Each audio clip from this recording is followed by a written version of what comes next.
Student engagement and lack of awareness are challenges that almost every on-campus organization deals with in some capacity. How does CFBU try to overcome this obstacle, and how many students on average are able to get involved with real hands-on experience in a year?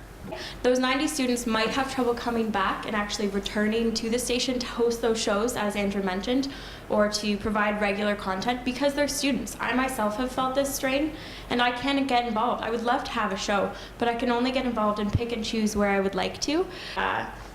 Promotions can be improved on, but I think that there's a future and to do that, and we're making steps to make sure that that happens.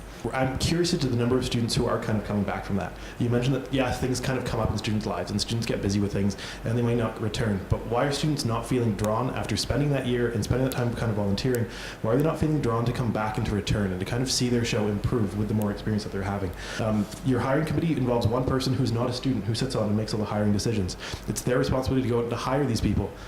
It's not happening. Like it's not happening that students haven't been given priority positions for these things. We were talking about, in terms of, you just hired a spoken word coordinator who I think with the grant that you'd received from the government, that person is not a student. When we asked why is that person not a student, the response was, well, a student isn't qualified.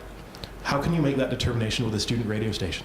If a student isn't qualified for a student radio station, how are they ever going to get the experience? If what they want to do is be involved in a radio station, this is where they should be getting that hands-on experience. This is where the student should have the opportunity to really learn the trade. That's what we're paying for. That's what I want to be paying for, is the opportunity for students to get involved and to learn the skills, not for students to be passed over anymore. Zine, 2-minute rebuttal.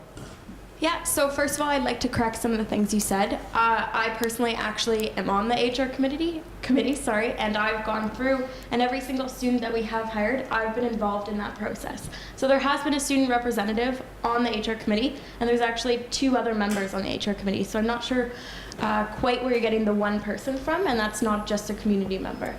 Also, for the spoken word coordinator, that position is an important position, we feel, and it is a government grant, so it's not actually using student money to fund that.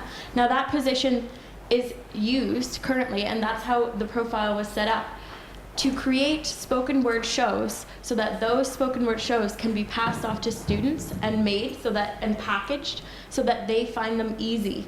They can manage it as a student. They can have a pre-established routine and who you contact, how you set up those spoken word shows, what you're supposed to talk about, so that students can take on things like that in such a busy time and not have to start something from scratch. So yes, the spoken word coordinator, he is not a student, but he is qualified enough to help train students in order to do those shows. That's the intentions of his position and us hiring him. The information where we derived it from, we had an interview with one of your board of directors members, and at that time there were only 3 people who were sitting on their board. We were asked specifically how do the hiring decisions take place, and the response that we received from this board of directors members was, well, normally there's 3 people who sit on it. Because we don't have a lot of people, I'm the only person who makes these decisions. And your spoken word coordinator was hired before that interview even took place. So that's where we're getting that information from. It's fantastic to see that a change is taking place in the organization and that there is more student oversight. And I'd like to think that more students getting involved is on behalf of this campaign. The campaign and kind of the question being raised is kind of raising that awareness of, do you know what, we do need to do more for the campus. So I'm happy to see that change is taking place. I just wish it didn't have to come down to a question to take place. And I'd like to guarantee in the future that that change will continue to happen. And that way we don't have to raise a question all the time. That this is just mandated and that this is what has to take place.